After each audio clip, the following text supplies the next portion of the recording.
Baik, Ibu Nur ada yang mau ditanyakan? Silakan. Ini saya kan punya bayi tapi sudah 2 tahun lebih ya, tapi masih minta ASI gitu loh. Iya. Itu kira-kira ada efeknya nggak? Efek ke bayi atau ke ibu ini yang ditanyakan? Ya maksudnya kualitas ASInya itu gimana? Katanya kan sudah tidak berkualitas kalau sudah 2 tahun gitu. Itu tadi yang Gitu kita. ya Bu Nur ya? Iya. Ya. Iya. Terus sama ini mau tanya, saya ini menyusui itu cuma satu sisi aja gitu loh, satu payudara aja. Jadi yang sebelah itu nggak mau si anaknya itu dari umur 3 tahun karena apa itu pentilnya itu loh Putihnya nggak sekarang masuk usia gitu loh. putranya Nggak. berapa tahun? Jadi Sekarang bayinya nggak mau. sekarang usianya berapa tahun Ibu untuk putranya? 2 tahun 1 bulan. 2 tahun 1 bulan. Baik, kalau gitu Ya. bisa didengarkan jawabannya ya Ibu Oke, ya. selamat malam ya Baik saja, Ibu makasih. Nur. Kenapa Bu Nur? Baik, Oke, terima kasih. iya. Iya, Oke. terima kasih. Paham banget dengan permasalahan Bu Nur ya. Mungkin dari Oke. pasien-pasien juga banyak yang Iya, mengalami kebetulan seperti Bu kita Nur. sudah diskusikan ya. Iya. Ya, jadi walaupun sudah lebih dari 2 2 tahun tahun. dan tampaknya Ibu Nur dan bayinya tidak ada keberatan Iya, gitu ya. masih ingin Jadi melanjutkan. masih melanjutkan itu tidak ada keberatan baik dari sisi medis maupun dari sisi psikologis. Ada ya. kekhawatiran ini produksinya berkurang, efeknya apa? Sebenarnya nggak Oke, perlu jadi dikhawatirkan ya? memang kalau sudah usia 2 tahun, tentunya si anak sudah makan makanan padat, Oh sudah iya, iya. artinya kebutuhan-kebutuhan yang lainnya, Sudah zat bisa besi dan lainnya sudah dari- bisa tapi jangan lupa, oh ya, kemudian saya juga ingin ibu-ibu yang menyusukan bayinya sampai dengan usia 2 tahun atau lebih, itu resiko terkena kanker payudara menurun 50%. Nah, ternyata Nah, banyak manfaatnya ya. Ternyata banyak manfaatnya. Iya, iya. Jadi itu jangan khawatir ya. Jadi memang dan terakhir ada yang kita sebut dengan HAMLET, Human Alpha Lactalbumin Apa itu? Made to Tumor Cell.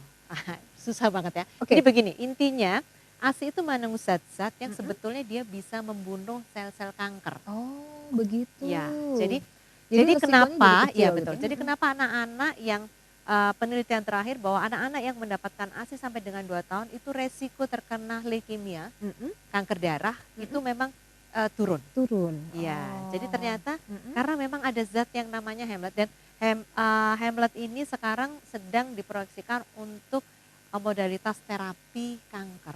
Oh, Gitu. karena Jadi memang manfaatnya. karena memang manfaatnya. Jadi memang ini luar biasa sekali. Jadi Iya. karena dan terakhir kelompok peneliti ini merilis bahwa mereka sudah bisa untuk kanker pada kandung kemih itu sudah dicobakan dan ini penelitiannya sedang on progress. Jadi Bu Nur tadi kan menanyakan kekhawatirannya, jadi nggak usah khawatir, Nggak usah diteruskan khawatir, aja gitu ya. diterusin aja, Justru iya. manfaatnya bagi ibu Manfaatnya, sendiri juga betul. ada gitu Jadi kan. nggak usah didengerin berkurang, berkurang, kemudian tidak ada gunanya. Tidak, Nah itu yang iya, sebetulnya salahnya. salah besar gitu. Kalau kemudian bahwa disebutkan bahwa ASI kemudian tidak ada manfaatnya. Ternyata gitu. sampai Ternyata selesai itu, sampai selesai, ya justru itu sekarang kan orang bingung kalau penyakit kanker itu kalau kemoterapi dia tidak hanya membunuh sel-sel yang ganas tapi juga sel-sel yang sehat kan. Iya, Nah, terbunuh semua. zat yang ditemukan ini yang terkandung di dalam ASI ini dia pandai. Jadi dia hanya membunuh Yang tidak bermanfaat. yang tidak bermanfaat, Oh, sel-sel begitu yang ya. ganas ya, Iya. seperti itu. Baik, kalau tadi diceritakan satu sisi saja ini ada Betul. bayinya ini ya. Jadi Oke. karena ada bingung apa? putihnya Mungkin ada fisiologis fisiologis putihnya putihnya. ya, mungkin ada flat nipple Iya, dan flat nipple, sebagainya. kayak begitu. Nah itu Kalau seperti yang dokter kita sudah tadi pakai usia 2 pumping ya. tahun, mungkin enggak masalah. Iya. Tapi kalau mungkin pada awal-awal, kita usahakan bahwa memang dia harus mendapatkan ASI dari kedua payudara. Bukan beda loh ya. Ada yang bilang kalau Gimana? yang kanan air, yang kiri gitu. Jadi kandungannya Ada. sebenarnya sama ya dokter ya. sama. Jadi ada, hanya supaya supaya yang pertama, jadi ketika bayi itu disusukan, jadi saya bilang tidak hanya dok, apakah saya boleh memberikan ASI saya dengan diperah kemudian pakai botol. Iya. Saya tanya biasanya pada ibunya, ibu bekerja atau enggak dok? Lah kalau tidak bekerja kenapa? Ya disusui saja, dipeluk saja, kan lebih enak memeluk bayinya. Iya, iya. Dan pada saat kita memeluk bayi itu tidak hanya memberikan makanan atau nutrisi pada bayinya, tetapi juga memberikan stimulasi. Oh. Jadi pada saat kita menyusu kan bayi itu didekap ya, nggak mungkin menyusu itu nggak didekap ya. Iya. Kayaknya. Nah pada saat didekap itu ada stimulasi rangsangan taktil, bayinya dielus, kemudian bayi melihat ya. Kemudian bayi ibunya pasti ya pendengaran, saraf pendengaran, kotak mata itu semuanya distimulasi. Ya, jadi distimulasi. Jadi memang sel-sel saraf itu perlu distimulasi. Istilahnya stimulasi ya. Jadi kalau ada bayi belum bisa tengkurap, kita memberikan stimulasi motorik gitu ya. Jadi memeluk, menyusui itu memberikan stimulasi. Dan pada hari-hari pertama setelah bayi lahir itu kenapa dia mesti didekap? Karena pada saat didekap dia juga mendengarkan detak jantung dari si ibu. Itu hal yang sama ketika dia berada di rahim ibu. Jadi bayi itu tidak pernah merasa sendiri karena air ketuban ibu itu kan selalu bergelombang seperti diayun. Makanya kenapa bayi-bayi itu suka diayun kalau diayun kan? Karena di dalam rahim sama itu bergoyang-goyang juga kondisi gitu. di dalam rahim ibu gitu. Seru Seru banget sekali ya membicarakan ini. Iya. Kalau kita lihat videonya mungkin juga seru ya. Iya. Nah ini kalau ibu-ibu merencanakan untuk memiliki momongan, mungkin ilmu atau juga informasi yang kita berikan ini mudah-mudahan bisa cukup membantu untuk persiapan-persiapan. Dan apakah ASI itu dokter dipersiapkan pada saat kehamilan ya bisa, dan itu sudah otomatis sudah terbentuk ya sudah sebenarnya terbentuk, untuk sel-sel itu sudah ketika terbentuk hamil itu ketika ya. hamil. Jadi nggak perlu lagi ada yang bertanya, dok apakah kita harus melakukan treatment pada payudara supaya nanti kalau menyusui tidak perlu. Baik. Ya cukup membersihkan, higienis ya tentunya mandi setiap hari gitu. Baik. Tapi kalau melakukan kemudian rangsangan pada putih itu malah justru tidak dianjurkan. Oh begitu. Tidak dianjurkan. Tidak dianjurkan. Walaupun pada ibu terjadi flat nipple misalnya gitu ya. Oh telepon. Baik, kalau gitu sebelum kita kembali kita ke telepon dulu. Selamat malam. Halo, selamat malam. Selamat malam. Iya, dengan ibu siapa ini? Ibu Yati, Bu. Ibu Yati ya? Ya. Baik, apa kabar Bu Yati? Apa yang mau ditanyakan Bu Yati? Gini Bu, saya itu kan dulu punya anak, tapi sampai anak saya itu 3. Iya. Tapi kok enggak keluar ASI saya itu Bu, sampai berbagai jamu, obat, sampai ada pengurutan payudara itu sudah kami lakukan, tapi kok masih belum keluar. Jadi saya itu kalau ada ibu yang menyusui itu ingin nangis rasanya. Oh iya. Ini bagaimana ya Bu? Tapi ini berencana hamil lagi atau gimana Ibu? Atau cukup dulu? Ya, Sudah 3? Yang saya tanyakan gini Bu, gimana agar saya itu terhindar dari yang Bu Dokter katakan tadi, ada kemungkinan kanker payudara dan lain sebagainya. Makasih Bu. Baik, selamat terima malam. kasih. Baik, terima kasih. Selamat malam Ibu Yeti. Ada sesuatu sesuatu ya. Oke. Iya. Jadi memang begini, kalau ini mungkin bagi ibu-ibu yang sedang hamil sekarang kemudian merencanakan kelahiran, memang urusan laktasi atau urusan menyusui memang sudah harus dipikirkan sejak dari mungkin sejak dari awal menikah gitu ya. Jadi kita sedang mempersiapkan sebuah buku memang yang panduan begitu buku ya. panduan begitu ya. Jadi memang menyusu memang hal yang natural, tapi ada ilmunya. Nah, jadi memang ilmu itu yang harus dipelajari gitu. Jadi kita ada mungkin di mana ibu akan melahirkan, terus kemudian siapa yang akan menolong, itu memang berpengaruh terhadap keberhasilan menyusui. Betul. Kondisi psikis juga ya kondisi psikologisnya. Jadi kalau saya amati dari pasien-pasien saya ketika mereka sudah Jadi memang kalau ibu kemudian nanti ini bagi ibu-ibu yang sedang hamil ya. Jadi pada kunjungan 2 kali kunjungan terakhir dengan dokter, apakah itu dokter kebidanan kandungan ataukah bidan yang akan menolong, sudah harus dibicarakan. Jadi misalnya katakanlah meminta, nanti saya waktu mau melahirkan akan meminta untuk inisiasi menyusu dini. Jadi bayi yang baru lahir langsung ditidurkan di dada ibu gitu. Jangan dibawa ke ruang bayi. Itu sudah harus didiskusikan terlebih dahulu. Itu yang memang mempengaruhi keberhasilan menyusui. Terus kemudian ibu harus tahu bahwa jangan memberikan cairan apapun setelah melahirkan. Nanti nggak cukup dok. Gitu. Takut bayinya kehausan. Takut bayinya kehausan, takut bayinya kuning, takut kok dia menangis terus seperti itu. Itu terjadi kekhawatiran. Terjadi kekhawatiran ya. Jadi tetapi kalau ibu mengetahui, tadi kan saya sudah sebutkan bahwa bayi pada hari-hari pertama dia tidak membutuhkan cairan yang sangat banyak. Yang dia butuhkan adalah cairan kolostrum dari ibunya dan itu jumlahnya tidak banyak, Mbak Ellen. Jadi jumlahnya itu dalam 24 jam mungkin sekitar 25 sampai 30 cc saja. Dan itu keluarnya itu 1 kali menyusu hanya mungkin 1, 2, 3 cc. Nanti 2 jam lagi dia menyusu lagi seperti itu. Jadi coba diskusikan 10 langkah keberhasilan menyusui. Nanti kita akan bahas lagi ya. Baik. Untuk ayah, bunda dan bu hati tercinta, acara Pelong Apa Kata Dokter malam hari ini akan kita lanjutkan setelah yang berikut ini.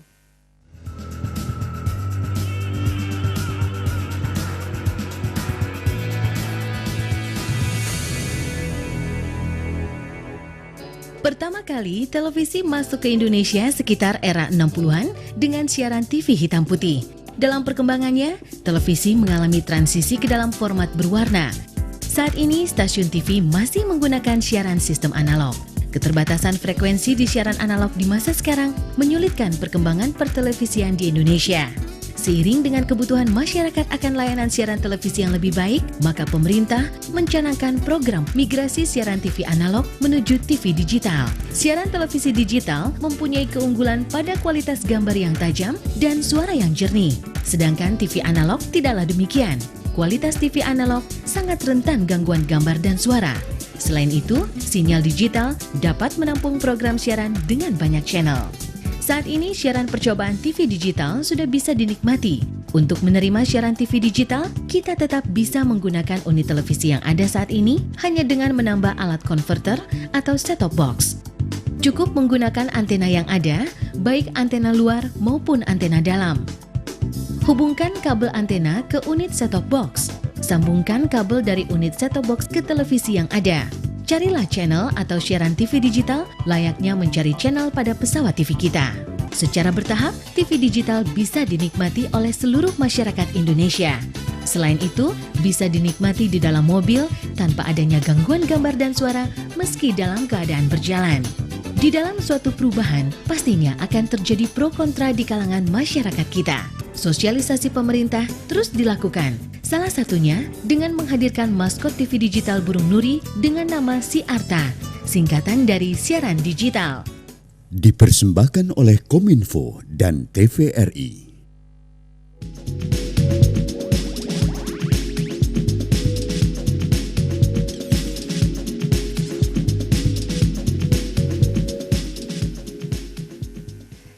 Baik ayah, bunda dan buah hati tercinta, kita lanjutkan kembali Plong Apa Kata Dokter yang malam hari ini hadir merupakan kerjasama TVRI Pro 2 Jawa Timur dengan Rumah Sakit Ibu dan Anak Kendang Sari dan Kendang Sari Mer. Kami masih bersama Dr. Dini Adityarini, spesialis anak, dan malam hari ini mengambil topik pentingnya ASI bagi bayi dan ASI pada ibu bekerja. Kita terima kasih sekali, ada 2 pertanyaan tadi dari Ibu Nur dan Ibu Yeti yang sudah akhirnya mungkin bisa membantu pemirsa yang lain ya. Betul. Untuk bisa mengetahui lebih banyak tentang permasalahan-permasalahan yang terjadi seputar ASI ibu dan juga si bayi. Nah dokter, sekarang karena tadi ada permasalahan dari Bu Yeti ya, barangkali ada beberapa hal yang memang ada ilmunya tadi yang mungkin belum dapat. Kemudian pada saat persalinan juga tidak mendapatkan treatment yang sesuai. Jadi menyebabkan seorang ibu tidak bisa istilahnya mengeluarkan asinya. Iya, dan ada kekhawatiran juga apakah jika 1 hari 2 hari ASI belum keluar itu bayinya akan kekeringan, kehausan, ya, takut betul. mati, mungkin Iya, begitu ya, ada pasti iya, ada betul. kekhawatiran Iya, seperti itu. Apakah dokter punya wawasan atau juga informasi mengenai hal ini ya. yang bisa Jadi disampaikan? betul. Jadi memang sebetulnya kita punya yang namanya 10 langkah menuju keberhasilan menyusui. 10 langkah menuju keberhasilan menyusui atau disingkat menjadi 10 LMKM. Oke, Ya, Ayah Bunda bisa betul. simak informasi ini. Jadi kalau ibu sekarang sedang hamil dan merencanakan kelahiran, pastikan bahwa rumah sakit atau tenaga kesehatan yang membantu itu menjalankan apa yang Mendukung ya. mendukung itu 10 langkah tersebut. Jadi Keberhasilan menyusui. yang pertama tentunya rumah sakitnya itu ProASI. Gitu Iya. ya. ProASI jangan yang ProASI cuma di bibir aja. ProASI ProASI setotal-totalnya ya. setotal-totalnya Baik, gitu iya, iya. ya. ProASI setotal-totalnya itu artinya dari direktur sampai tukang satpam sampai customer service semuanya tahu bahwa rumah sakit ini ProASI. ProASI. Gitu. Kemudian yang kedua, jangan memberikan cairan apapun setelah kelahiran kecuali atas indikasi medis. Oh, Gitu ya. mungkin Jadi ada memang ada beberapa kasus-kasus yang memang kita tidak boleh, tapi itu hanya sangat-sangat sedikit ya. Jadi pada umumnya pada umumnya semuanya ibu bisa memberikan. jadi Dan- nggak boleh cairan apapun, air putih, Betul, air putih, air gula. iya, Nah, Tajin. susu, ya, susu formula, Susu formula. tajin, heeh, pisang dan sebagainya Iya. itu tidak boleh. tidak boleh. Gitu, Oke. Tidak boleh. Jadi rumah sakit tersebut strict atau tenaga kesehatan tersebut tahu bahwa tidak boleh ada cairan lain yang Diberikan diberikan kepada bayi. kecuali atas indikasi medis. Iya. Ya, Yang dan kemudian yang rumah sakit tersebut melakukan inisiasi menyusu dini. jadi setelah gitu. persalinan, Jadi setelah persalinan bayi langsung ditempelkan ke dada ibunya kurang lebih 1 jam. Uninterrupted ya. Jadi selama terus-menerus di tidak dada perlu ibunya. didorong-dorong gitu Tidak perlu bayinya, didorong-dorong, biarin aja bayinya itu berkelana kemana-mana. berkelana, iya, dancing. Dan akhirnya dia akan menemukan. Dia akan menemukan, itu luar biasa sekali. Jadi, Ya, terus kemudian tidak ada botol oke. di rumah sakit tersebut. Iya. Banyak sepanjang saya menangani kasus-kasus kegagalan itu ASI. hampir tidak ada yang terjadi sebetulnya kelainan pada payudara ibu. Yang terjadi adalah kurang tepat treatmentnya saja. Yang biasa dilakukan adalah memberikan cairan lain, misalnya susu formula. Kalau itu sudah Otomatis diberikan, ya, kenapa sih Dok? Kok nggak boleh separuh-separuh? Biasanya begini nih, dicampur gitu. dicampur, ya. Selama ASINya belum keluar, kita kasih dulu susu formula, Iya. gitu ya. Bahkan saya kalau di rumah sakit saya beberapa pasien agak kaget, loh, oh di sini nggak boleh ya, Dok? Soalnya saya melahirkan di rumah sakit lain sudah ditawarin sebelum saya masih hamil, saya sudah ditawarin. Jadi kombinasi gitu. itu sangat tidak disarankan Tidak ya? disarankan, karena itu justru yang akan menjadi titik kegagalannya. Oh, begitu sudah kena botol yang mengandung Betul, kena itu, botol dan kena isinya Cairan lain, susu formula, otomatis bayi itu ketika bayi baru lahir itu lambungnya masih sangat kecil. Kapasitasnya hanya sekitar 5 sampai 7 cc. Seperti kelereng. Iya, Oke, betul. lambungnya hanya sebesar Lambungnya kelereng hanya ya? sebesar kelereng. Jadi nggak perlu diisi dengan 30 cc. Iya, 30 cc. 30 cc. Nah, Oh, yang terjadi akhirnya bayinya muntah. Oh. Yang terjadi akhirnya bayinya terjadi hipersensitivitas, alergi dan sebagainya. Oke. Jadi ketika dia diberikan cairan lain, otomatis bayinya akan kenyang. Kalau kita kenyang, kita mau nggak sih makanan lain? Kan nggak mau. Meskipun disodorin yang enak, kalau sudah kenyang, otomatis dia tidak akan mau menyusu atau mengisap pada payudara ibu. Betul. Sehingga iya, tidak iya. ada rangsangan pada payudara ibu. Iya. Kalau tidak ada rangsangan, maka otak Tidak tidak akan mengeluarkan hormon yang bisa membuat Memproduksi yang ASI. namanya hormon prolaktin itu menjadi produksi ASI-nya semakin bertambah. Oh, jadi itu ya, Jadi akhirnya terjadi oke. lingkaran setan. Jadi begitu. Akhirnya nggak keluar. Semakin Frustrasi bayinya sendiri. ditempelin, nangis luar terus, biasa. panik Semuanya. Kasih cairan lain Kasih lagi nggak cairan keluar lagi. terus ya. Ya, Oke, jadi baik, akhirnya baik. begitulah terus menerus. Iya, Gitu. itu yang keempat, kemudian Kemudian yang keempat tidak memberikan empeng ya. Iya. Dan seluruh staf di rumah sakit tersebut dilakukan pelatihan. Jadi saya sebutkan tadi ada ilmunya. Tidak semua tenaga kesehatan memiliki atau juga dan mengupdate. memiliki ilmu pengetahuan tentang Nah, ASI. iya. Betul. Bahkan jadi kemarin ketika saya diposting, yaitu tadi yang muncul adalah dokter anak saya menyuruh menghentikan ASI-nya atau menyuruh menambahkan susu formula. Nah, Iya. itu yang terjadi. Iya. Gitu, ya. Baik, jadi memang itulah yang perlu diketahui ya bahwa betul. sejak awal Ya. itu harus dipersiapkan dan juga saat ini ibu-ibu juga harus sudah mulai dibekali dengan wawasan bahwa untuk memproduksi ASI yang baik itu ada ilmunya loh Ada ya. ilmunya. Jadi mesti belajar. Betul. Dan apakah di tempat persalinan Anda menyediakan layanan itu Ya. ada juga tenaga medisnya sudah siap? Karena Betul. untuk kalau yang lancar-lancar saja alhamdulillah, Ya, tetapi betul. ketika ada kesulitan seperti Ibu Yati tadi, Ya. memang perlu bantuan khusus, treatment Betul. khusus. Jadi dan Iya. sekarang luar biasa ibu-ibu muda, mamut-mamut itu Saya lihat di eh, Facebook Dokter Dini ini isinya sangat- mami-mami cantik yang mami-mami masih cantik yang mereka sangat smart, Peduli ASI jadi ya. peduli dan biasanya mereka datang, dok saya memang mau ASI. Iya, itu yang luar biasa Itu yang luar sekarang. biasa. Dari Itu lingkungan sekitar dari kami, lingkungan, iya. iya. Jadi Yang saya juga takjub itu kadang-kadang ketika mereka kontrol soal ini suami-suaminya juga oke oh loh ya. ya, Jadi ada betul. namanya Papa ASI Papa gitu ya. ASI ya, ayah ASI. Oh, ayah ASI. Ayah ASI. Ya. Ayah Jadi ASI. memang Mhm. 90% itu kalau suami mendukung itu sudah sukses lah, 90% Gitu ya. menyusui keberhasilan itu. Jadi ayah-ayah ini juga harus membuat ibunya tenang. Ibunya tenang, Kemudian supportnya betul. apa lagi nih supaya produksinya lebih lancar. Katanya begini, Iya.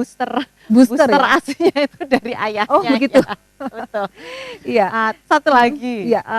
tidak perlu untuk menghindari makanan-makanan ini berkaitan juga dengan booster tadi Oke. ya, menghindari makanan-makanan yang justru itu membuat ibu rileks, nyaman Misalnya, gitu. Saya selalu ditanya, dok larangannya apa? Ibu kepingin makan apa sih gitu? Saya bilang. Iya, katanya kalau makan pedas nanti Kalau anaknya makan pedas kepedesan. nanti kepedesan, nanti minum es juga nggak boleh. Anaknya pilek. Anaknya pilek. Nah itu mitos-mitos, banyak Iya. mitos-mitos Sebenarnya yang itu sebetulnya tidak. Oh, begitu. Tidak, ya. Iya. Jadi Mhm. hampir semua makanan yang penting adalah si ibu merasa happy, Mhm. si ibu merasa relax, Mhm. itu akan membuat ASI akan semakin lancar, semakin Iya. deras. Kalau tadi dikatakan ada Bu Yati yang perlu daun katuk lah, apa itu obat-obat perangsang Oke, apa ya penambah Penambah sebenarnya galak gugup bener itu nggak sih itu ya? Ya sebetulnya kalau secara ilmiah Mm-mm. itu sebetulnya tidak ada Tidak ada tidak ada kaitannya. kaitannya. Ya. Oh, begitu. Tetapi Mm-mm.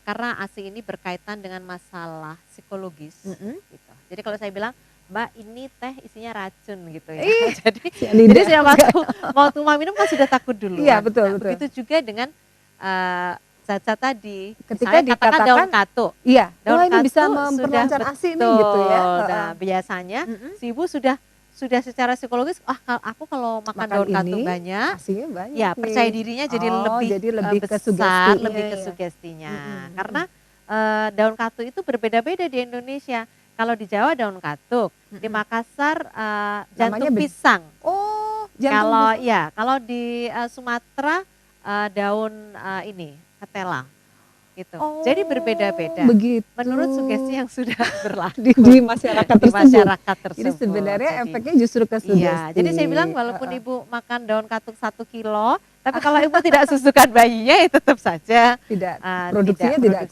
keluar. tidak banyak. Intinya iya, itu, iya. semakin bayi itu on demand, Mhm. semakin banyak disusukan maka dia akan memproduksi semakin banyak. Oh, begitu Jadi ya. kuncinya adalah itu sebetulnya. Mm-mm. Makan jantung pisang Makan itu. jantung pisang juga.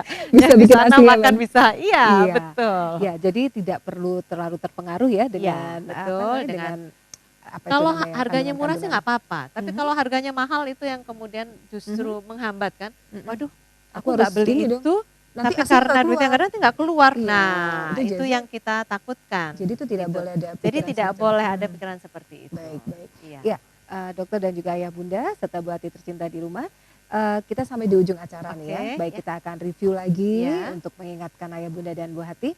Kira-kira ASI kaitannya dengan ibu, bayi, bagi ibu pekerja dan sampai kapan ASI ini bisa diberikan, manfaatnya seperti apa mungkin bisa diulang lagi oleh dokter secara ringkas ya, saja. betul. Jadi memang ilmu menyusui adalah harus dipelajari Jadi ibu harus merencanakan. Jadi bukan hanya sekedar turun Turun-temurun, temurun ya, dari turun kata ibu temurun, saya, kata ibu nenek. saya, iya betul. Jadi memang harus dipelajari, didiskusikan, berdiskusilah dengan tenaga kesehatan yang akan membantu proses persalinan, bagaimana proses laktasi akan benar, berjalan. Mintalah IMD, inisiasi menyusui dini, ya pada saat walaupun setelah melahirkan. proses persalinannya berlangsung misalnya spontan ataupun harus dengan operasi. Sepanjang bisa bayinya dilakukan, bugar, ya? tetap bisa dilakukan. Asal ibu meminta terlebih dahulu, ya. Terus kemudian yang ketiga, hanya berikan ASI saja, ASI eksklusif. Jangan memberikan zat-zat lain yang justru nanti akan mengganggu keberhasilan proses menyusui tersebut. Gitu. Bagi ibu-ibu bekerja? Bagi ibu-ibu pekerja tidak ada halangan karena sekarang ilmu untuk pumping, ilmu untuk memerah ASI, alat-alat, semuanya sudah tersedia, ada kurir ASI juga, dan undang-undang maupun peraturan hukum yang memayungi memberikan ASI untuk bagi ibu pekerja, semuanya sudah tersedia. Oke, maaf untuk yang ibu bekerja ini mungkin pada saat bekerja kan menyimpan ASI nih pada saat memerah, kemudian itu disimpan di dalam kulkas seperti apa ya? Karena mungkin Jadi, saya lihat foto-foto ibu-ibu di memposting dalam, di betul. itu Jadi bagaimana memang sebenarnya? oh ya, satu sebelum saya lupa, walaupun ibu mempunyai simpanan ASI di freezer, tetapi pada waktu bekerja tetap prioritaskan untuk memberikan ASI segar. Yang seperti apa ASI segar? ASI yang ibu perah hari ini diberikan untuk besok. Jadi tidak perlu disimpan di freezer, tapi di refrigerator aja. Jadi di kulkas bawah ya, tidak dibekukan, tapi hanya didinginkan saja. Itu untuk, karena itu akan menjaga zat-zat yang ada di dalam ASI itu masih tetap hidup seperti itu. Nah, kalau misalnya ada kurang, baru ambilkan yang frozen. Jadi yang diprioritaskan diberikan. Jadi yang diprioritas berikan ada yang fresh gitu. Baik, jadi baik. Ini agak berbeda dengan beberapa waktu yang lalu. Kalau beberapa waktu yang lalu kan ASI yang disimpan terlebih dahulu diberikan, ASI yang paling lama disimpan diberikan. Nah sekarang tidak. Jadi begitu. Prioritas adalah ASI yang segar. Yang terbaru. Iya, ASI yang terbaru. Nah itu berapa lama bisa disimpan di refrigerator, dan juga di freezer? Jadi ASI kalau begitu dipumping di suhu ruangan seperti ini bertahan 4 jam. 4 jam. Kalau dimasukkan ke refrigerator suhu minus 4 derajat itu sekitar 2 hari. 2 hari, 2 kali 24 jam. Ketika dimasukkan ke freezer, dia bisa bertahan 3 sampai 6 bulan. 3 sampai 6 bulan 3 bisa sampai ya? 6 bulan bisa. Bisa. Iya. Iya, baik. Dan itu juga kalau misalnya dia membutuhkan bisa juga diberikan. Bisa diberikan untuk donor ASI. Iya. Boleh. Baik, jika demikian terima kasih banyak Oke, dokter, kita sharing-sharing soal ASI. Iya, Mudah-mudahan lebih banyak ibu-ibu yang terus tahu. semangat untuk terus memberikan ASInya ya. Iya, ibu. Gak usah frustrasi ya. Iya, betul. Karena saat ini juga semakin banyak info-info. Semakin banyak info, tinggal googling aja sebetulnya infonya sudah ada. Dan kalau kemudian ada kesulitan, temuilah konselor laktasi atau tenaga kesehatan yang mengerti permasalahan tentang ASI sehingga didapatkan solusinya. Dokter Dini juga punya blog kan? Oke, silakan. Iya, silakan nanti kalau ingin membuka blog dari Dokter mampir Dini. ke blog saya untuk kita bisa ngobrol. Iya, baik. Terima kasih banyak Dokter Dini, mudah-mudahan sukses. Ya. Baik, kita akan akhiri acara Plong Apa Kata Dokter untuk malam hari ini dengan tema pentingnya ASI bagi bayi dan ASI bagi ibu pekerja. Terima kasih atas perhatian Anda dan terima kasih juga untuk Rumah Sakit Ibu dan Anak Kendang Sari dan Kendang Sari Merah yang sudah ikut mendukung acara ini. Semoga program ini bermanfaat. Saya Ellen Pratiwi undur diri. Terima kasih, kita jumpa lagi 2 minggu mendatang. Selamat malam.